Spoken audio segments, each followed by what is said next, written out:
Assalamualaikum warahmatullahi wabarakatuh. Welcome to a brand new video. In today's video I have a very interesting book. This is a piece of history here, though this is a facsimile, but this is the Tyndale New Testament, William Tyndale New Testament of 1526 edition. Tyndale obviously became a martyr, but we are so glad that we have a piece of history here, thanks to Henriksen as well as the British Library. Now this has been in the market for many years, and recently there's a Kickstarter project to actually do the different version of Tyndale's New Testament, right? And there's only 2 copies of that book left in the world. I think it's the same for this one, but don't quote me on that. Right. This is the New Testament, William Tyndale of 1526 edition, the first English Bible, actually the first English New Testament translated from the original languages. I'm not going through the history and so on and so forth. This is about 50 USD, printed in China. This is in collaboration with the British Library. I'll not go on about the history and so forth because you can read it in the introduction here, right, if you have it. Perhaps we'll do with the history on a different video. But I'll remove this dust jacket, even though it's beautiful, but it is annoying to me, to be honest with you. Alright, so get this out of the way. Perhaps I just put it here, and this is what we will see inside. The 1526 New Testament, William Tyndale. This is what it is. The inside is very interesting. The inside, we begin with this brown paper. This is slightly thicker than the rest of the other pages here, right? Quality. This is the New Testament. This is the front page. And then this is the facsimile edition, you can see. And this paper is not that thin, but it's not that thick. You can still see.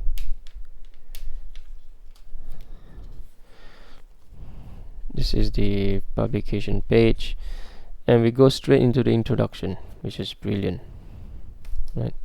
So this is the introduction. Couple of pages of introduction, not that long, not as long as the 50 page in the 1611 King James Bible. And then we have the New Testament. This is where the interesting part begins, and the next page here will blow your mind. We have handwritten, I don't know who handwritten this, right. The New Testament with a flower, with a decoration. So these are all the original. If you can see, the original book is just about this size. Okay. Printing was expensive back then. Now printing is cheap. Yeah, you can buy the facsimile for $50, but back then, when they have to print this, it would cost them hundreds, if not thousands of dollars, right? Even though they are cheaper than when they need to engage scribe to actually write them. So you can see a little bit of the notes here. The camera focus. Okay, you can see a little bit of the notes here. My camera will not focus. Yeah, you can see a little bit of the notes here. And there's some bleed, because these flowers is actually previous page, right? There's some bleed, but these are all based on the original. Whatever you see here is based on the original, right? So it is really interesting. The quality of the scanning and the printing is just tremendous. Probably this will be at 400 or 600 in terms of scan quality. because you can see the details here. You can even see the bleed through here, right? And this camera is really picking it up really well, because just by looking at it outside of the camera, it is more contrasty in this camera, but it is more slightly lighter, right? So if you are basing this, and you can see there's a lot of bleed here, right? But actually when you read it in real life, it is fine, and the light is above my head right now, right? So it is still fine. There's no glossing, not that I can see of any, right? And not that you can see on camera also, but there's no glossing, so which is good, unlike a lot of study Bibles, and especially those economy Bibles. It's a lot of glossing, so I don't like that. Obviously we are at Matthew here, and we can see the different notes. I can't read it even though it is in English, but it doesn't look English to me. And there's some, just some piece of history here. You can see probably someone spilled coffee or something, I don't know. On modern Bibles, if you find black stain like this, it's mostly coffee stain, because a lot of people actually read the Bible in the morning while drinking coffee, right? And so this is the next page. One thing you realize is that we do not have verse numbers, right? There's no verse numbers. There's chapter numbers. Okay, the third chapter, and this is of Saint Mark, the Gospel of Saint Mark. See, Gospel is spelled, you can't see, my goodness, what's wrong with this camera? The Gospel is spelled with 2P. Perhaps this angle is better, this distance, the Gospel. So this is very interesting. You can see, if you look here, maybe let's turn to the next page, find something more pronounced. Yeah, you can see that there's red lines here, and these are all original, right? So this is how actually all the ancient scribes would actually do it, right? They would actually draw a line across, and horizontally and vertically they would draw a line across, so that they can actually get this uniformity in the margin. As you can see, uniformity, right? This is not possible if you do not draw a line. Okay, try and write a page or 2 pages. See? Even with this, you can see that it is slightly off-centered.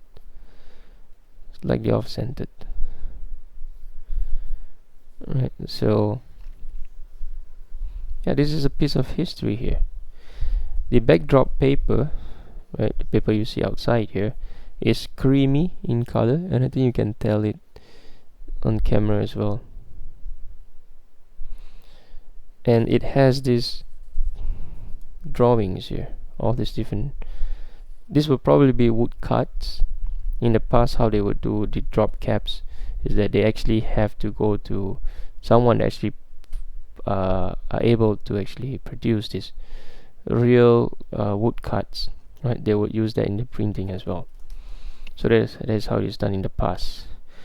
Now I'm not really sure of this marginal notes, but probably if you read the numbers here, or probably if you read the introduction, which I've not done, okay? If you read the introduction, you probably get an idea. I don't know.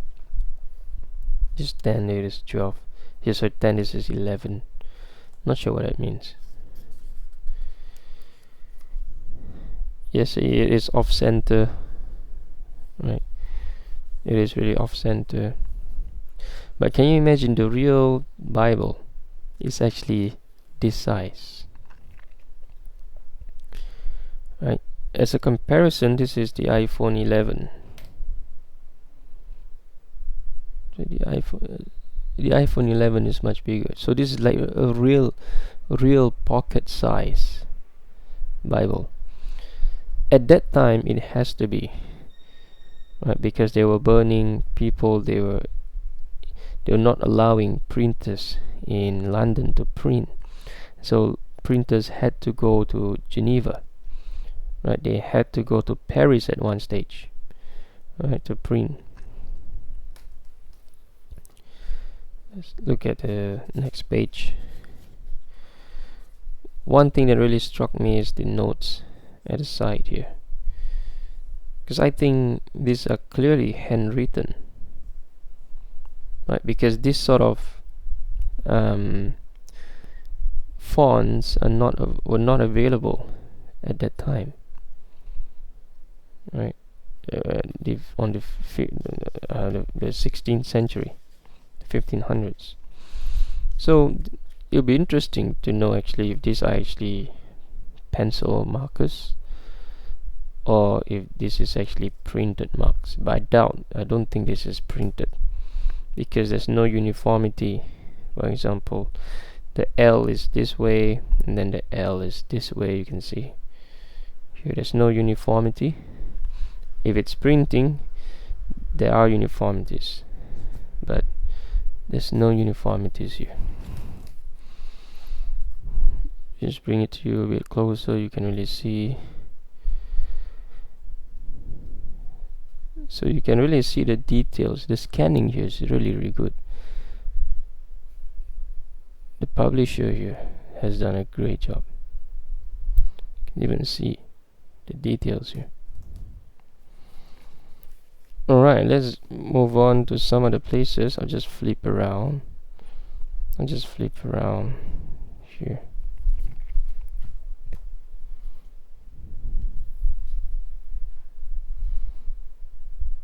You can see the bleed here, right? But these are not due to printing, right?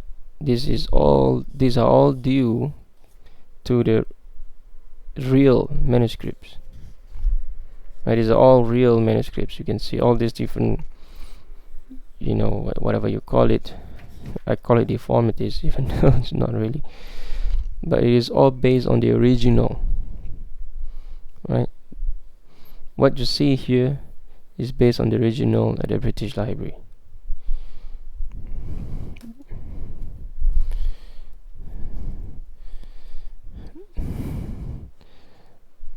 The Epistle of Paul, Philemon, the Epistle of Paul to Philemon.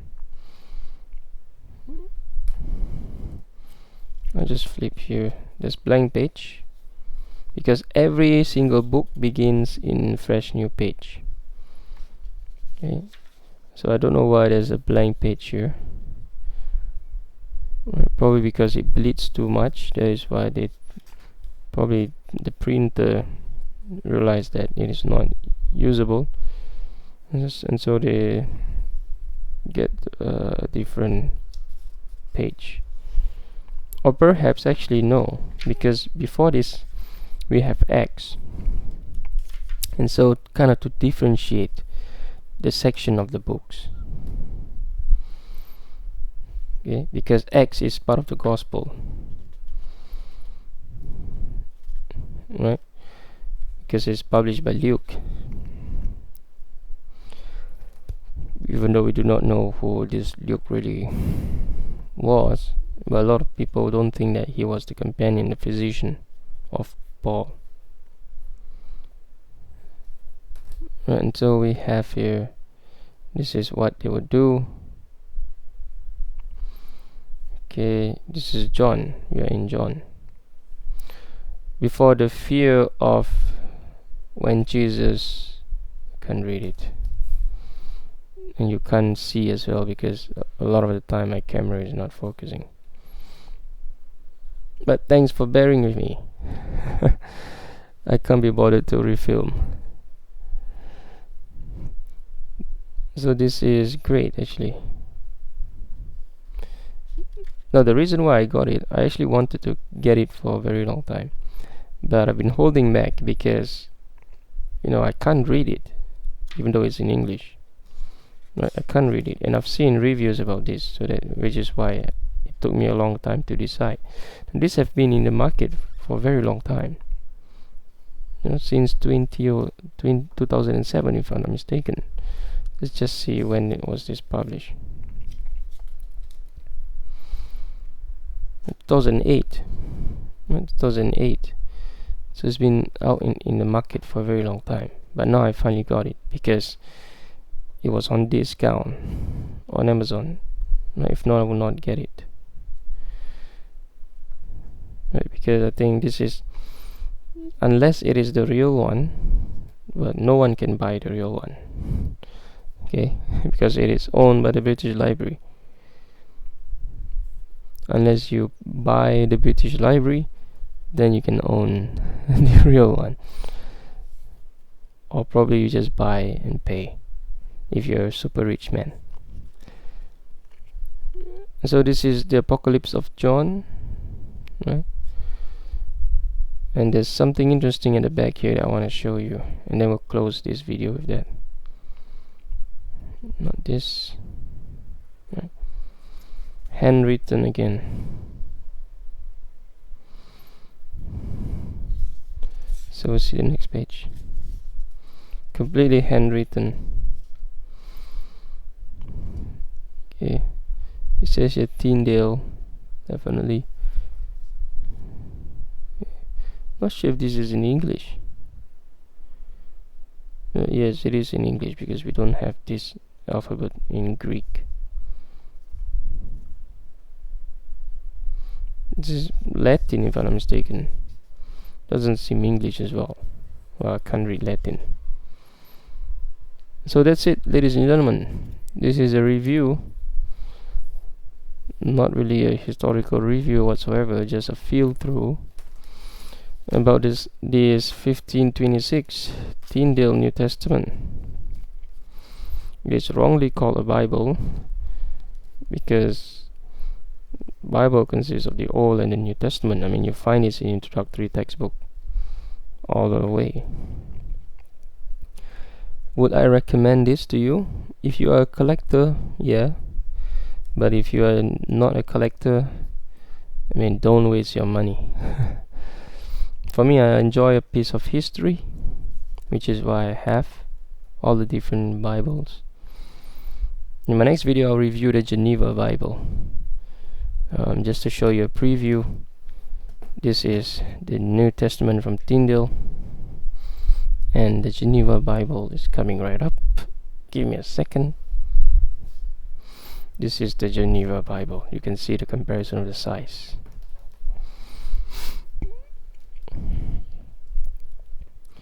Right, the Geneva Bible will be the next I'll review, inshallah.